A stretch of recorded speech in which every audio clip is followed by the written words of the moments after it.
ഇത് നമ്മൾ ഫിക്സ് ചെയ്യാൻ പോകുന്നത് സാംസങ്ങിൻ്റെ 43 ഇഞ്ചിൻ്റെ 4K LED TV ആണ്. സാധാരണ ബാക്ക് LED വരുന്ന ബാക്കിൽ LED സിസ്റ്റം വരുന്ന TV ആണ്. നിങ്ങൾക്ക് കൂടെ കാണാൻ ഡിസ്പ്ലേയുടെ ഒരു പീസ് തന്നെ ഇളകി വന്നിട്ടുണ്ട്. ശക്തമായിട്ട് എന്തോ ഇടിച്ചാണ്. അതുപോലെ അകത്തുള്ള ആ ഡിഫ്യൂഷർ ഷീറ്റും കംപ്ലീറ്റ് ഡാമേജാണ്. അതുപോലെ ബോഡിയും ചെറുതായിട്ട് ബെൻഡ് ഉണ്ട്.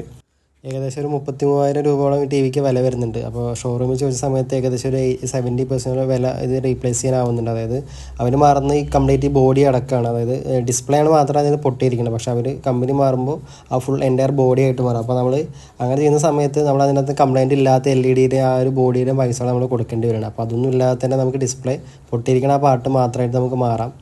അപ്പോൾ അതാണ് ഈ വീഡിയോയിൽ കാണിക്കുന്നത്. അപ്പോൾ സ്കിപ്പ് ചെയ്യാതെ ഫുള്ളായിട്ട് തന്നെ കാണുക. അതുപോലെ ചാനൽ ആദ്യമായിട്ടാണ് കാണുന്നതെങ്കിൽ സബ്സ്ക്രൈബ് ചെയ്യാനും അതുപോലെ വീഡിയോസ് ലൈക്ക് ചെയ്യാനും മറക്കരുത്. ഇവിടെ നമ്മളതിൻ്റെ ബാക്ക് കവർ റിമൂവ് ചെയ്തിട്ടുണ്ട്. ഇതിനകത്ത് വരുന്ന ഡിസ്പ്ലേ എന്ന് പറഞ്ഞാൽ BOE എന്ന് പറഞ്ഞ കമ്പനിയുടെ ഡിസ്പ്ലേ ആണ്. 4K ഡിസ്പ്ലേ ആണ്. 3+3 ഓഫ് വരുന്ന ഡിസ്പ്ലേ ആണ് ഇവിടെ വന്നിട്ടുള്ളത്. നമ്മൾ ഇതേ ഡിസ്പ്ലേ MI 43 ഇഞ്ചിൽ ഇട്ടിട്ടുണ്ട്. ആ വീഡിയോയുടെ ലിങ്ക് ഡിസ്ക്രിപ്ഷൻ ബോക്സിൽ കൊടുക്കാം. ആവശ്യമുള്ളവർക്കൊന്ന് കണ്ടു നോക്കാം. അപ്പോൾ എന്തായാലും നമ്മൾ ആ ഡിസ്പ്ലേ ഈ ബോഡിയിൽ നിന്ന് ഊരിയെടുക്കാൻ പോകുന്നത്. അപ്പോൾ അതിനായിട്ട് ആദ്യം നമ്മൾ FFC കേബിൾ അതൊന്ന് ഡിസ്കണക്ട് ചെയ്തിട്ടുണ്ട്.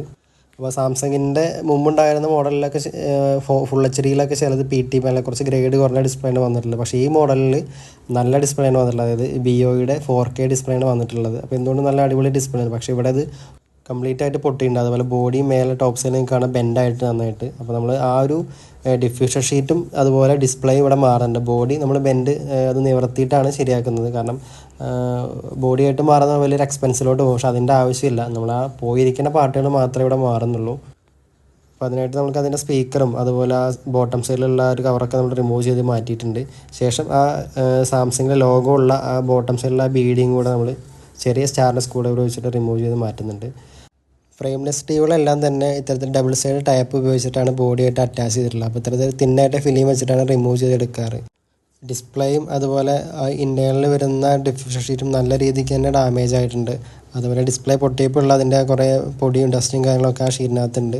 അപ്പോൾ ഇതെല്ലാം നമ്മൾ ഊരി മാറ്റുന്നുണ്ട്. ഈ ഡിഫ്യൂഷൻ ഷീറ്റുകളും കംപ്ലീറ്റ് മാറണം. അതും നല്ല രീതിക്ക് ഡാമേജ് ആയിട്ടുണ്ട്.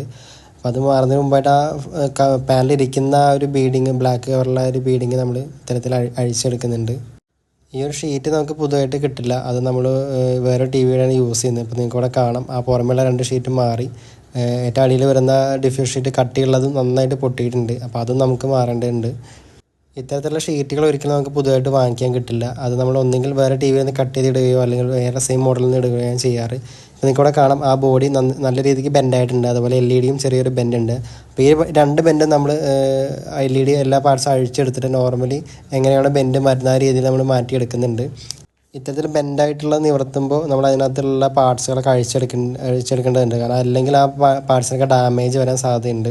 നമ്മൾ മദർ ബോർഡും അതുപോലെ LED അതുപോലെ അതിനകത്തുള്ള ആ റിഫ്രാക്റ്റർ ഷീറ്റ് കൂടെ റിമൂവ് ചെയ്ത് മാറ്റിയതിന് ശേഷമാണ് നമ്മൾ ആ ബോഡി ബെൻഡുള്ളത് ശരിയാക്കുന്നത്. ഇതുപോലെ ബെൻഡാവുകയാണെങ്കിൽ കമ്പനികൾ, അതായത് ഇതിൻ്റെ ഓതറൈസ് ആയിട്ടുള്ള ആളുകൾ ചെയ്യുന്നത് ഫുൾ ആ ഒരു TV ആയിട്ട് തന്നെയാണ് മാറാറ്. പക്ഷെ അപ്പോൾ നമ്മൾ ഇതിൻ്റെ കംപ്ലൈൻറ്റ് ഇല്ലാത്ത പാർട്ടിനോടെ പൈസ നമ്മൾ സ്പെൻഡ് ചെയ്യേണ്ടി വരും. ഇവിടെ നമ്മളത് ചെയ്യുന്നില്ല. പകരം ആ ബെൻഡായിരിക്കുന്നത് നിവർത്തി അത് പ്രോപ്പറായിട്ട് തന്നെ ചെയ്ത് അത് കറക്റ്റ് ചെയ്തതിന് ശേഷം ഇവിടെ പുതിയ ഡിസ്പ്ലേ ആ പൊട്ടിയിരിക്കുന്ന പാർട്ട് മാത്രമാണ് നമ്മൾ മാറാറുന്നത്. അതുപോലെ ആ ഡിഫ്യൂഷൻ ഷീറ്റ് കൂടെ മാറുന്നുണ്ട്. അപ്പോൾ ഇത്തരത്തിൽ ബെൻഡ് ആയിട്ടുള്ള ശരിയാക്കുന്ന സമയത്ത് അതിൻ്റെ ബോർഡുകളും ബാക്കിയുള്ള പാർട്സുകളൊക്കെ അഴിച്ചെടുക്കാൻ ശ്രദ്ധിക്കണം. കാരണം അല്ലെങ്കിൽ അത് ബെൻഡ് നിവർത്തുന്ന സമയത്ത് ബോർഡുകളൊക്കെ ഡാമേജ് ആവാനും ചാൻസ് ഉണ്ട്. അപ്പോൾ നമ്മൾ ആ ബെൻഡ് നിവർത്തുന്നത് കാണിക്കുന്നില്ല. കാരണം അത് നോർമലി ചെയ്യുന്ന പോലെ തന്നെ നമ്മൾ ജസ്റ്റ് മരത്തിൻ്റെയോ അല്ലെങ്കിൽ പ്ലാസ്റ്റിക്കിൻ്റെ ഹാമറൊക്കെ ഉപയോഗിച്ചിട്ടാണ് ആ ബെൻഡ് നിവർത്തുന്നത്. അപ്പോൾ അങ്ങനെ ചെയ്തിട്ടുണ്ട്. അതുപോലെ LED ഒക്കെ നമ്മൾ കറക്റ്റ് ബെൻഡൊക്കെ നിവർത്തി എല്ലാം പെർഫെക്റ്റായി വെച്ചിട്ടുണ്ട്. നിങ്ങൾക്കിവിടെ കാണാം ഷീറ്റും നമ്മൾ മാറിയിട്ടുണ്ട്. ആ ഡിഫ്യൂഷൻ ഷീറ്റ് നമ്മൾ മാറിയിട്ടുണ്ട്, പുതുതായിട്ട് തന്നെ ഇട്ടിട്ടുണ്ട്. അത് വേറൊരു TVയുടെയാണ് നമ്മൾ ഉപയോഗിച്ചിട്ടുള്ളത്. ഇതൊരിക്കലും നമുക്ക് പുതിയതായിട്ട് വാങ്ങിക്കാൻ കിട്ടില്ല. അത് TV പാനലിൻ്റെ കൂടെ അത് ഫുൾ ബോഡി ആയിട്ടാണ് ഇത്തരത്തിലുള്ള ഷീറ്റുകളൊക്കെ വരാറ്. ഇവിടെ നമ്മൾ ചെയ്യുന്നത് വേറൊരു 43 ഇഞ്ചിൻ്റെ ആ ഒരു ഡിഫ്യൂഷൻ ഷീറ്റുകൾ കംപ്ലീറ്റ് ആയിട്ട് അതേപോലെ തന്നെ ഇതിനകത്തോട്ട് വെച്ചിട്ടുണ്ട്. ശേഷം ആ പാനലിൽ വയ്ക്കാനുള്ള ആ ഒരു ഫ്രെയിം കൂടെ ഫിറ്റ് ചെയ്ത് കൊടുക്കുന്നുണ്ട്. അപ്പോൾ നിങ്ങൾ പുതിയ അതായത് ഫുൾ ആ ബോഡിയായിട്ട് വാങ്ങിക്കുകയാണെങ്കിൽ ഏകദേശം TVയുടെ ഒരു 60% വില നിങ്ങൾ കൊടുക്കേണ്ടി വരും. അപ്പോൾ ഇവിടെ നമ്മൾ ആ ഡിസ്പ്ലേ ക്രാക്ക് ആയത് മാത്രമാണ് പുതുതായിട്ട് വെക്കാനുള്ളൂ. ബാക്കിയുള്ള ഈ ഷീറ്റ് മുമ്പുണ്ടായിരുന്ന ഒരു സ്ക്രാപ്പ് ചെയ്ത TVയിലാണ് എടുത്തിട്ടുള്ളത്. അത് മോശമൊന്നുമല്ല, നല്ല അടിപൊളി ഷീറ്റ് തന്നെയാണ്. നിങ്ങൾക്കിവിടെ കാണാൻ ഒരു പാടോ കാര്യങ്ങളൊന്നുമില്ല, നീറ്റായിട്ട് നമ്മൾ പ്ലേസ് ചെയ്തിട്ടുണ്ട്. ശേഷം LED ഒക്കെ ഓൺ ആക്കിയപ്പോൾ വളരെ പെർഫെക്റ്റായിട്ട് വർക്ക് ചെയ്യുന്നുണ്ട്. അതിന് ശേഷം ഇനി നമുക്ക് ആ ഒരു പാനൽ ഒട്ടിക്കാനുള്ള ആ ഒരു ഡബിൾ സൈഡ് ടേപ്പ് അതിനകത്ത് ഫിറ്റ് ചെയ്ത് ഒട്ടിച്ച് കൊടുക്കാം. 2 സൈഡിലും ടേപ്പ് വരുന്നത് നല്ല കട്ടിയുള്ള നല്ല സ്ട്രോങ് ആയിട്ടുള്ള ഡബിൾ സൈഡ് ടേപ്പ് തന്നെയാണ് നമ്മൾ ഉപയോഗിക്കുന്നത്.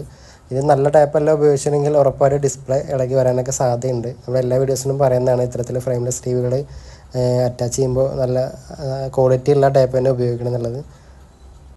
നോർമലി ഇത്തരത്തിൽ ഫ്രെയിംലെസ് ടി വികളിൽ അത് ഒരു തവണ ഇളക്കി കഴിഞ്ഞാൽ അതിനകത്തുള്ള ഒരു ചെറിയ ലെയർ കോട്ടിങ് ആ ഫ്രെയിമിൽ ഉണ്ടായിരിക്കും. അത് ഇളക്കി കളഞ്ഞതിന് ശേഷമാണ് നമ്മൾ ഇത്തരത്തിൽ ഒട്ടിക്കാൻ പാടുള്ളൂ. അല്ലെങ്കിൽ ആ ഇപ്പോൾ ഒട്ടിക്കുന്ന ആ ഒരു സ്റ്റിക്കർ ഡബിൾ സൈഡ് ടാപ്പ് ഇളകി വരാൻ സാധ്യതയുണ്ട്. അപ്പോൾ അതുകൊണ്ട് പ്രോപ്പറായിട്ട് ക്ലീൻ ചെയ്തതിന് ശേഷം മാത്രം ഇത്തരത്തിൽ ഒട്ടിച്ചിട്ട് ഡിസ്പ്ലേ അതിനകത്ത് അറ്റാച്ച് ചെയ്യാൻ പാടുള്ളൂ. അതുപോലെ ഡിസ്പ്ലേ ഇടുന്നതിന് മുമ്പ് ആ പൊടിയൊക്കെ ഉണ്ടെങ്കിൽ നന്നായിട്ടൊന്ന് ബ്രഷ് ചെയ്ത് കൊടുക്കുക. ശേഷം മാത്രമേ ഡിസ്പ്ലേ ഒട്ടിക്കാൻ പാടുള്ളൂ. കാരണം ഒട്ടിച്ച് കഴിഞ്ഞാൽ നമുക്ക് രണ്ടാമത് സാധാരണ ഡിസ്പ്ലേ പോലെ ഊരിയെടുക്കാൻ പറ്റില്ല. ഈ ഒരു മോഡലിലുള്ളത് BOയുടെ ഫുൾ 4K ഡിസ്പ്ലേ ആണ്. 3+3 ഓഫ് വരുന്ന 4K ഡിസ്പ്ലേ ആണ്. സെയിം ഡിസ്പ്ലേ ആണ് ഉപയോഗിക്കുന്നത്. ഇതാണ് അതിൻ്റെ പാനൽ വേർഷൻ വരുന്നത്. മുമ്പുണ്ടായിരുന്ന ഡിസ്പ്ലേയിലും ഇതേ സെയിം പാനൽ വേർഷൻ തന്നെയാണ്. അതുകൊണ്ട് നമുക്ക് ഡയറക്റ്റ് ഇടാം. അല്ല ചെറിയ പാനൽ വേർഷനൊക്കെ വ്യത്യാസം ഉണ്ടെങ്കിൽ ആ ടീക്കോൺ ബോർഡ് കൂടെ നമ്മൾ പുതിയതിൻ്റെ കൂടെ വരുന്നത് ഇടേണ്ടി വരും. പക്ഷേ ഇവിടെ സെയിം വേർഷൻ ആയതുകൊണ്ട് അതിനകത്ത് ഉണ്ടായിരുന്ന ടീക്കോൺ ബോർഡ് തന്നെയാണ് നമ്മൾ കണക്ട് ചെയ്യുന്നത്. വേറെ ഒന്നും ചെയ്യുന്നില്ല. സെയിം പാനലാണ്, നമുക്ക് ഡയറക്റ്റ് ഇടാൻ പറ്റും.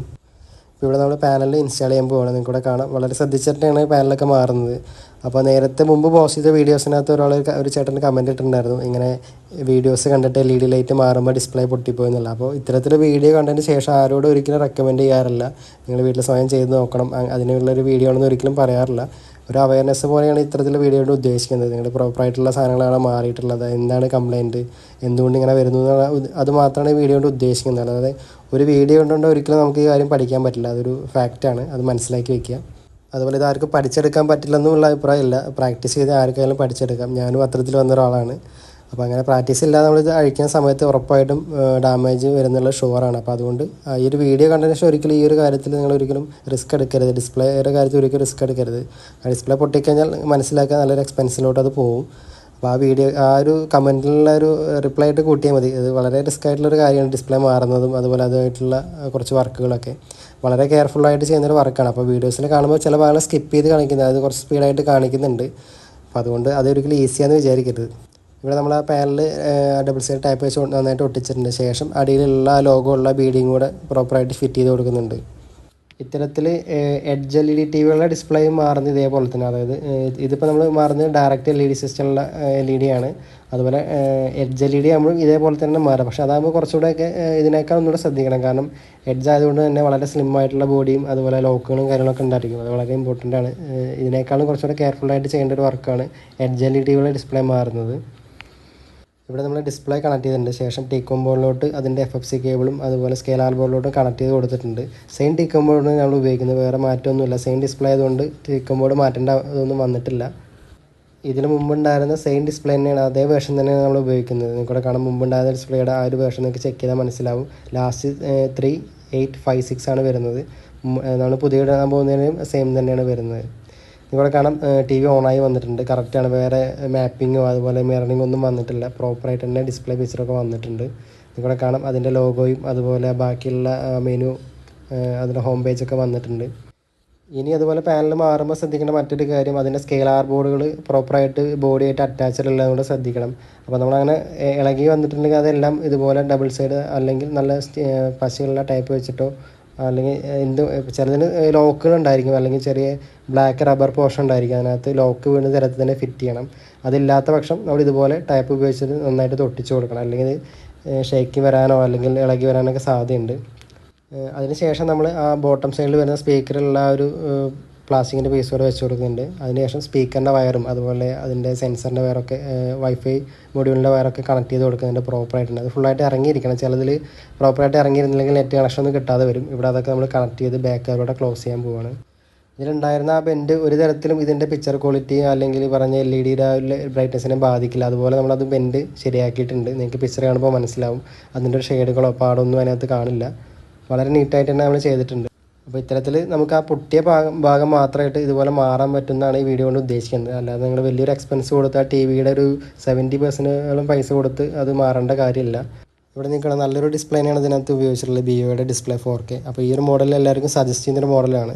സാംസങ്ങിൻ്റെ ഒരു TV 4K TV നിങ്ങൾ നോക്കുന്നുണ്ടെങ്കിൽ ഇത് നല്ലൊരു മോഡലാണ്. ഇത് നിങ്ങൾക്ക് ധൈര്യമായിട്ട് വാങ്ങിക്കാം. നല്ല പിക്ചർ ക്വാളിറ്റി ഉള്ള നല്ല അടിപൊളി ഡിസ്പ്ലേ ആണ്. അതുപോലെ ഇതിപ്പോൾ പൊട്ടിയ കാരണം നമ്മൾ മാറേണ്ടി വരുന്നത്, അല്ല കംപ്ലൈൻ്റ് ആയിട്ടല്ല. വീഡിയോ ഇഷ്ടമായെങ്കിൽ ചാനൽ സബ്സ്ക്രൈബ് ചെയ്യാനും അതുപോലെ വീഡിയോ ലൈക്ക് ചെയ്യാനും മറക്കരുത്. അതുപോലെ ഇത്തരത്തിലുള്ള ഇൻട്രസ്റ്റിംഗ് വീഡിയോസിനായിട്ട് ആ ബെല്ലൈക്കൺ ഒന്ന് പ്രസ് ചെയ്യുക. അടുത്തൊരു വീഡിയോ ആയിട്ട് നമുക്ക് വീണ്ടും കാണാം.